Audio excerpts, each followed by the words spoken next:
Alhamdulillahilladzi hadana li hadza wa ma kunna linahtadiya laula an hadana Allah. Asyhadu an la ilaha illallah wahdahu la syarika lah wa asyhadu anna Muhammadan 'abduhu wa rasuluhu la nabiyya ba'da. Allahumma fashalli wa sallim wa barik ala hadzal nabiyil karim war rasulis sayyidis sanadil azim dzil qalbir rahim Muhammadin wa ala alihi wa ashabihi ajma'in. Amma ba'du fa ya ibadallah, usikum wa iyaya bitaqwallah faqad fazal muttaqun. Ittaqullah haqqa tuqatih wa la tamutunna illa wa antum muslimun. Qala Allah Ta'ala, a'udzu billahi minasy syaithanir rajim. Bismillahirrahmanirrahim. Innal ladzina amanu wal ladzina hajaru wa jahadu fi sabilillah ulaika yarjuna rahmatallah wallahu ghafurur rahim. Shadaqallahul azim. Hadirin ma'asyiral muslimin rahimakumullah. Segala puji bagi Allah yang tidak pernah lupa, tidak pernah lalai, tidak pernah lengah untuk menjaga, memelihara apapun ciptaannya dengan penuh kasih dan sayangnya. Semoga Allah buka hati kita agar kita melihat betapa indahnya semua ciptaannya dan betapa sayangnya Dia dengan seluruh hamba-hambanya. Kita sampaikan salawat dan salam kepada kekasihnya Rasulullah Muhammad sallallahu alaihi wasallam. Hadirin ma'asyiral muslimin rahimakumullah. Ketika orang bicara tentang hijrah, maka yang sering dibicarakan itu adalah satu kata penting, perubahan. Kalau hijrah tidak ada perubahan, maka itu bukan hijrah namanya. Perubahan itu adalah sesuatu yang diinginkan oleh setiap orang menuju kepada sesuatu yang lebih baik. Dan harapan besar kita adalah 2024 Indonesia berubah, presiden yang menjadi presiden terbaik. Dan itu harus kita yakini sama-sama. Kenapa hijrah itu berhubungan dengan keyakinan? Karena keyakinan itu bicara tentang niat. Hadis yang cukup terkenal soal ini tentang hijrah adalah innamal a'malu binniyat wa innama likulli imri'in ma nawa, sampai seterusnya. Sesungguhnya perbuatan itu, tingkah laku itu dihitung dengan niat. Dan sesungguhnya setiap orang akan mendapatkan apapun yang dia niatkan.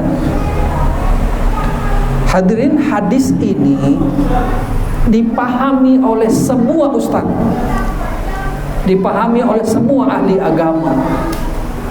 Barangkali anak-anak kita yang belajar di MUI ini juga sangat paham soal itu. Tapi pertanyaannya, apakah kita sudah mempraktekkannya?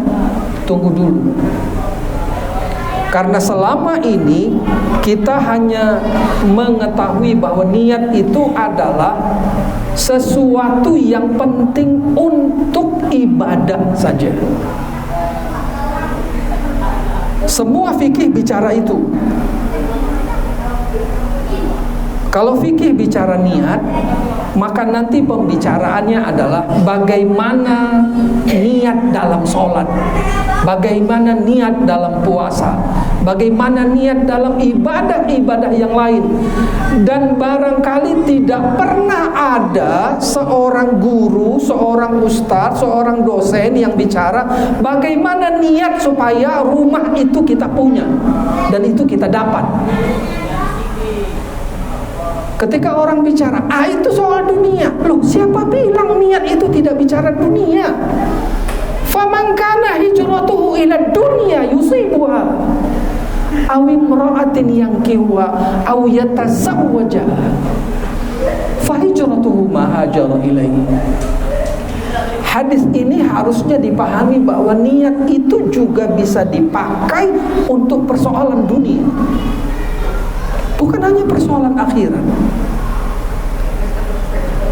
Tapi khotib tidak terlalu jauh mau bicara soal niat, karena seringkali umat Islam tidak percaya untuk punya mobil cukup dengan niat. Mana ada orang yang percaya itu? Untuk punya rumah cukup dengan niat. Apa ada orang percaya? Hadirin ma'asyiral muslimin rahimakumullah. Supaya kita percaya, khotib tidak bicara konsep Islam, padahal konsep itu adalah konsep yang terbaik. Khotib ingin bicara tentang law of attraction. Law of attraction itu sebetulnya mirip dengan niat, tapi perlu dijelaskan bahwa niat itu tempatnya di qalbu. Dan mohon jangan terjemahkan qalbu itu dengan hati, salah itu. Qalbu itu artinya jantung, bukan hati. Tapi kita tidak bahas soal itu. Niat itu tempatnya di qalbu. Law of attraction itu bukan menggunakan niat, melainkan menggunakan pikiran. Apa bedanya niat dengan pikiran? Tentu itu panjang kajiannya, dan dalam tasawuf itu semua bisa dijelaskan. Tapi yang penting adalah kekuatan energi qalbu jauh lebih hebat daripada kekuatan energi pikiran. Karena itu ketika Islam bicara, maka Islam itu bicara qalbu, bukan bicara pikiran. Tapi karena Barat tidak percaya kepada qalbu, tidak percaya kepada Allah, maka dia sama sekali tidak pernah bicara qalbu. Barat itu bicara pikiran. Tetapi ketika orang mengikuti cara Barat, maka dia sebenarnya bisa mendapatkan apapun yang dia mau, seperti orang berniat. Lagi-lagi khotib tidak akan bicara konsep Islam. Kita bicara konsep Barat saja. Law of attraction itu bahasa mudahnya begini. Pikiran manusia itu memiliki kekuatan yang sangat dahsyat. Pikiran seseorang itu akan bisa merubah apapun, termasuk merubah dirinya sendiri. Seseorang kalau dia ingin menginginkan sesuatu, cukup dengan menggunakan pikirannya.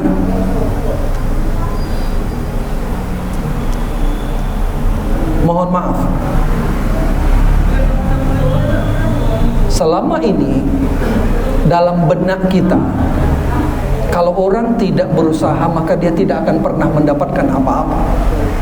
Alah, bullshit saja. Kerja enggak mau dapat apa? Apa yang bisa didapat tanpa kerja? Ini orang sebetulnya tidak pernah paham soal niat. Mungkin soal pikiran pun dia tidak paham. Karena itu kita ingin katakan bahwa konsep law of attraction ini itu mirip dengan mestakung.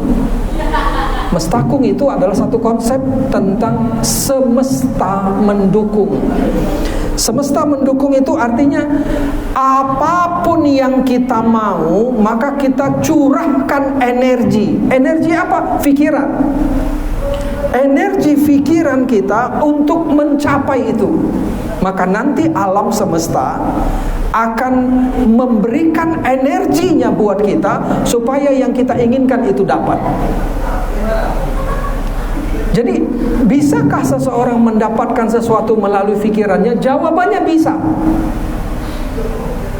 Tapi yang sering terjadi adalah orang tidak percaya dengan pikirannya sendiri. Kita ambil contoh. Saat berada di Jakarta, mungkin agak lama, bertahun-tahun di Jakarta, setiap kali melihat ada rumah komplek baru, maka khotib pasti akan masuk ke tempat itu. Untuk apa? Untuk menanamkan dalam pikiran bahwa harus punya rumah di Jakarta. Nanti kalau ditanya sama orang, dari mana uangnya? Kalau orang bertanya dari mana uangnya, itu artinya dia belum paham soal mustaqim. Dia belum paham soal law of attraction. Tapi bukan itu yang mau diceritakan. Setiap kali kita masuk ke komplek perumahan, kita akan bertanya, mungkin sambil bercanda, dengan siapa? Dengan satpam yang di depan. Pertanyaannya sederhana, Mas, masih ada nggak rumah kosong yang belum dipesan oleh orang? Oh masih, silakan tanya ke sana. Tapi kita tanya inti untuk dia, Mas punya rumah nggak di sini? Bapak-bapak, saudara-saudara, saya yakin kita tahu jawabannya. Apa jawaban satpam? Alah pak, kalau macam saya nih manalah mungkin punya rumah di sini. Itulah jawaban mereka. Dan itu hampir semuanya begitu jawaban mereka. Kenapa? Karena mereka tidak faham soal mustaqim. Mereka tidak faham soal law of attraction. Mereka hanya tahu kalau beli rumah itu harus ngumpul duit. Kalau gaji cuma 2 juta sebulan, 3 juta sebulan, mana mungkin beli rumah 2 miliar? Setengah miliar aja nggak mungkin. Jadi dia sesungguhnya sudah mematahkan keinginannya sendiri. Dia lupa bahwa alam semesta ini itu memberikan energi yang besar kalau itu keluar dari pikiran kita. Maka law of attraction itu sebetulnya adalah satu konsep di mana setiap yang kita pikirkan positif, maka itu akan dapat kepada kita. Jadi kalau orang berpikir positif, maka dia akan dapatkan hal yang positif. Sama seperti orang yang berpikir negatif, maka dia akan dapatkan hal-hal yang negatif. Itu makanya koruptor itu diberikan kemudahan untuk korupsi. Kenapa? Karena energinya tuh tercurah. Bagaimana dia meraup harta negara.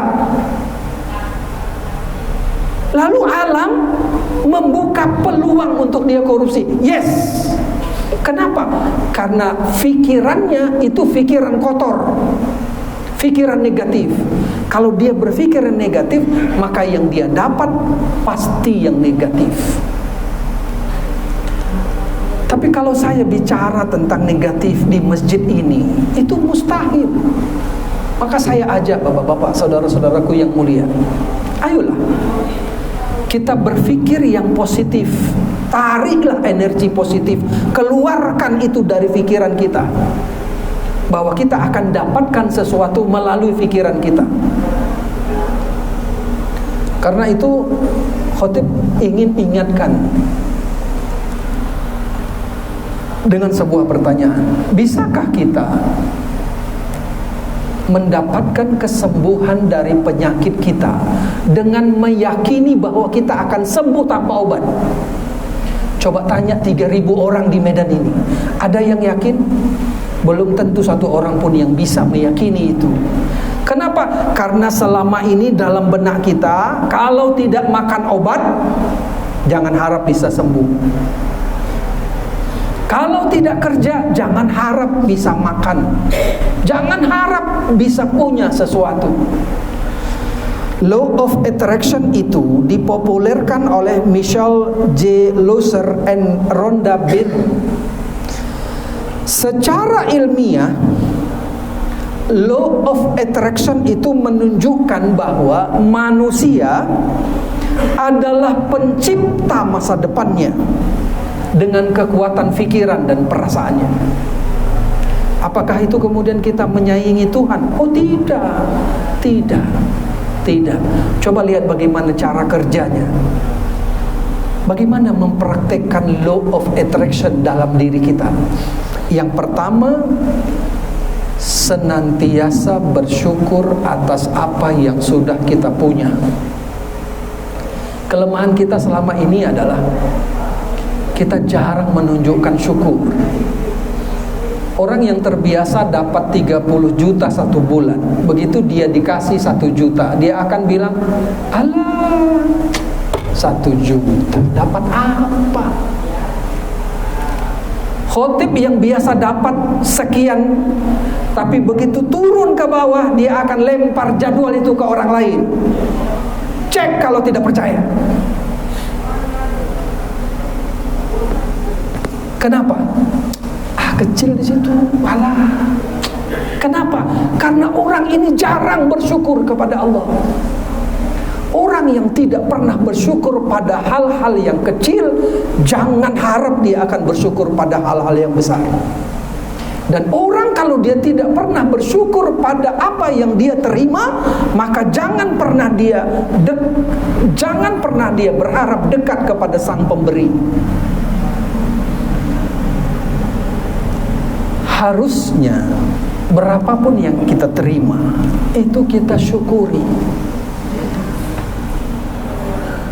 Bapak-bapak, saudara-saudaraku yang mulia, kalau kita pernah ke Turki, nanti ada satu kebiasaan mereka, kalau menunjukkan salam dengan orang atau menunjukkan rasa syukur kepada orang, tangan kanannya itu diletakkan di dada sebelah kiri sambil menundukkan kepalanya.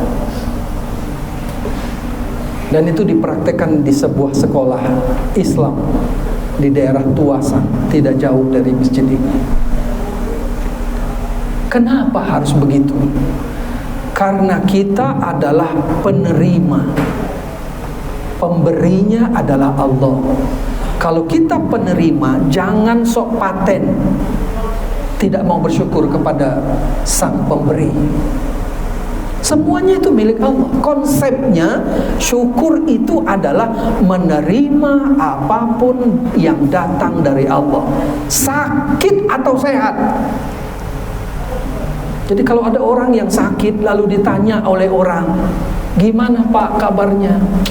Alah ginilah, udah tua sakit. Apa ngomong begitu? Itu ngomong orang yang gak bersyukur namanya. Baru 1 bulan dia sakit, sudah mengeluh dia. Harusnya dia lihat umurnya berapa. Kalau dia 70 tahun, 10 tahun dia sakit, dia masih akan tersenyum. Emang ada orang yang 10 tahun sakit? Gak ada. Gak ada. Paling dia sakit hanya beberapa bulan saja, setelah itu matilah dia. Tapi khotib pernah sakit selama 20 tahun. Dan khotib hanya punya satu keyakinan, ya Allah, aku sembuh tanpa obat. Alhamdulillah, sembuh. Tidak harus makan obat. Jadi kalau kita sedang sakit, ditanya oleh orang, gimana kabarnya? Puji Allah. Ucapkan, Alhamdulillah, Alhamdulillah. Katanya kau sakit. Alah, sakit biasalah. Namanya juga manusia. Yang gak sakit kan cuma tembok. Itu kan optimis namanya kalau kita ngomong begitu. Ya aku dengar udah 3 bulan kau sakit. Baru 3 bulan, belum 3 tahun. Katanya udah kau tergeletak di tempat tidur. Alah, namanya juga tergeletak. Apalah payahnya dulu. Kita makan dikasih makan, minum dikasih minum. Enak. Orang seperti ini sesungguhnya adalah orang yang menunjukkan rasa syukurnya kepada Allah. Kalau orang tidak pernah bersyukur, dia tidak akan pernah mampu mendapatkan melalui pikirannya. Apalagi kalau dia suka mengeluh dalam hidupnya. Orang yang bersyukur kepada Allah, nanti dia akan mudah mendapatkan sesuatu melalui pikirannya. Lagi-lagi khotib tidak bicara konsep Islam, bicara konsep barat saja dulu. Tapi khotib ingin menggarisbawahi bahwa konsep Islam jauh lebih hebat daripada konsep barat. Tapi sering orang tidak percaya konsep Islam. Itu yang pertama. Yang kedua, kata barat, Kalau kita mau menggunakan law of attraction, visualkan apa yang kita mau. Visualkan, gambarkan dengan nyata apa yang kita mau. Kalau kita mau rumah, gambarkan rumah itu warna-warnanya. Mau berapa kamarnya? 3. Kamar mandinya ada berapa? 2. Nanti ada garasinya, ada di depan, ada rumahnya, belum ada. Tapi begitu orang tanya, kita langsung bisa jawab itu. Apa warnanya? Hijau. Campur hitam lah, biar menarik dia. Nanti ada putih sedikit. Di belakangnya itu ada taman sedikit di belakang. Ada rumahnya? Belum ada. Tapi gambarkan itu sejelas-jelasnya. Nanti dapat itu. Dan khotib sudah membuktikan. Ini bukan cerita omong kosong, bukan. Ini cerita pengalaman sebetulnya. Bisakah kita mendapatkan sesuatu? Bisa. Tidak usah bicara konsep Islam, kita bicara konsep Barat saja. Yang ketiga, carilah sesuatu yang positif dalam semua hal.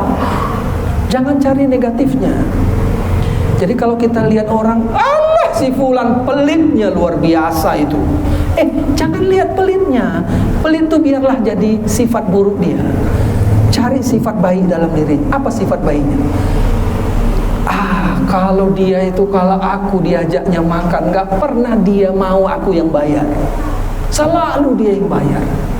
Itu positifnya. Ambil itu dari positifnya. Jangan begitu ngeliat orang, dulu aku nengok dia nih ngantuk aja di kelas. Jangan lihat negatifnya. Ini orang rajin, inilah kawanku sekolah dulu, rajinnya luar biasa. Kemana-mana bawa buku. Ambil positifnya. Tiba-tiba hujan selebat-lebatnya, ambil positifnya. Kita nggak bisa keluar. Mungkin Tuhan mau aku istirahat di kantormu ini. Udah, kenapa harus stres? Terima saja. Karena orang yang tidak bisa menerima, nanti dia dipaksa oleh Tuhan menerima dan stroke dia. Rugi, ngapain? Yang keempat, lebih banyaklah bicara hal-hal yang positif. Jangan bilang tidak bisa. Payah kali pun itu jangan keluar lagi. Jadi kalau ada orang yang mengajak kita, gimana? Insya Allah mudah-mudahan bisa. Tapi bisa nggak? Akan saya coba. Nggak banyak orang yang bisa. Mungkin banyak orang yang nggak bisa. Tapi saya akan berusaha untuk bisa. Kondisi ini sebetulnya adalah kondisi hijrah. Orang kalau dia tidak merubah pikirannya, maka hidupnya tidak akan pernah berubah. Berubahlah sejak pikiran. Mungkin kita pernah dengar kalimat itu. Mulailah berubah sejak dari dalam pikiran. Karena mereka orang Barat itu mengatakan, you are what you think. Anda adalah apa yang Anda pikirkan. Kalau Anda memikirkan positif, maka yang datang itu adalah hal yang positif. Kalau yang kita pikirkan negatif, maka yang datang itu pasti negatif. Jadi jangan katakan gak mungkin Indonesia dipimpin oleh orang baik. Stop pikiran seperti itu.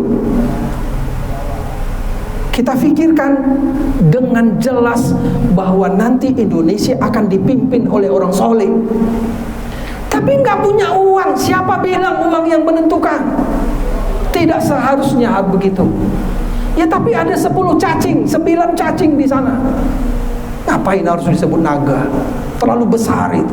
Ada 9 cacing yang punya uang luar biasa. Tidak apa-apa. Kalau Allah mau, apa yang tidak mungkin? Tanamkan itu dalam diri kita. 2024 negara ini akan dipimpin oleh orang soleh. Kalau ini ada, maka segala kebaikan itu akan diberi oleh Allah. Berpikirlah positif, kita akan dapatkan hal-hal yang positif. Tapi ada satu cara yang mungkin harusnya kita lakukan. Apa itu? Jangan gerasak gerusu, jangan heboh. Biasakan diam. Biasakan mendiamkan batin kita. Dalam tasawuf itu namanya zikir diam. Maka orang yang ingin punya keyakinan yang kuat dalam batinnya harus membiasakan zikir diam. Mungkin dalam fikih itu tidak ada, tapi orang kalau mau dia mendapatkan sesuatu melalui fikirannya, harusnya dia terbiasa mendiamkan fikirannya. Dan cara paling jitu mendiamkan fikiran adalah berzikir qalbu. Qalbu yang berzikir akan memancarkan energi yang luar biasa. Barakallahu li wa lakum fil Qur'anil azim. Wa nafa'ni wa iyyakum bima fihi minal ayati wa dzikril hakim. Wa taqabbala minni wa minkum tilawatan innahu huwal ghafurur rahim.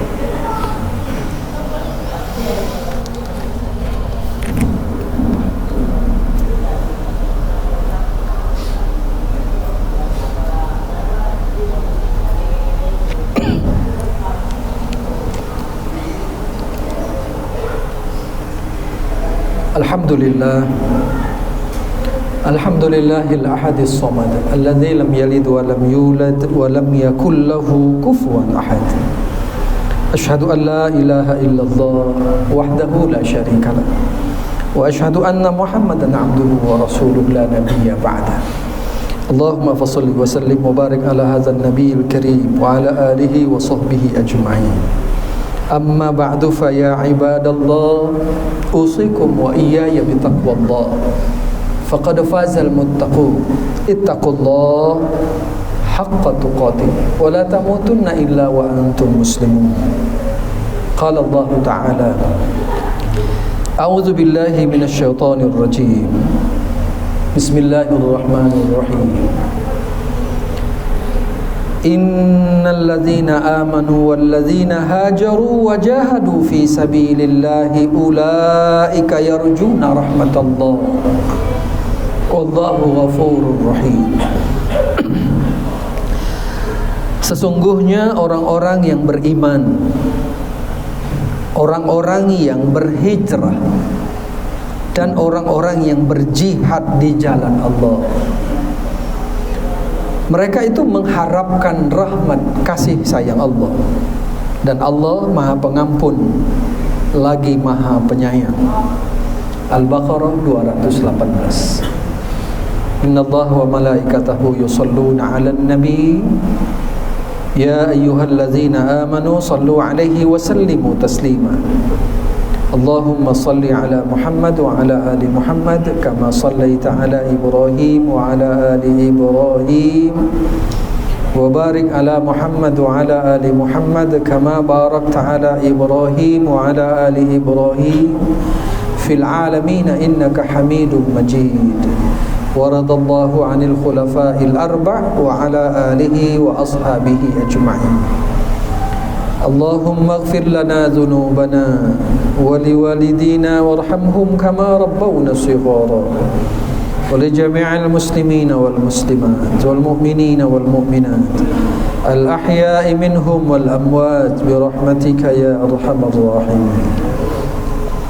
Allahumma la tada' lana fi maqamina hadha dhanban illa ghafartah wa la hamman illa farajtah ولا دينا إلا قضيته ولا مسافرا إلا وصلته ولا مريضا إلا شفيته ولا ميتا إلا رحمته ولا حاجة من حوائج الدنيا والآخرة إلا قضيتها ويسرتها يا رب العالمين.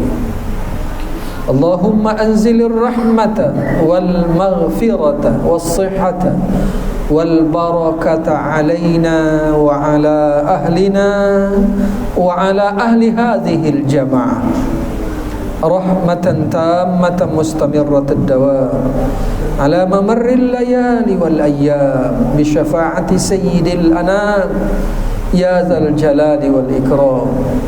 Rabbana atina fid dunya hasanah wa fil akhirati hasanatan wa qina adzaban nar wa sallallahu wa sallam alaihi walhamdulillahi rabbil alamin. Aqimis salat.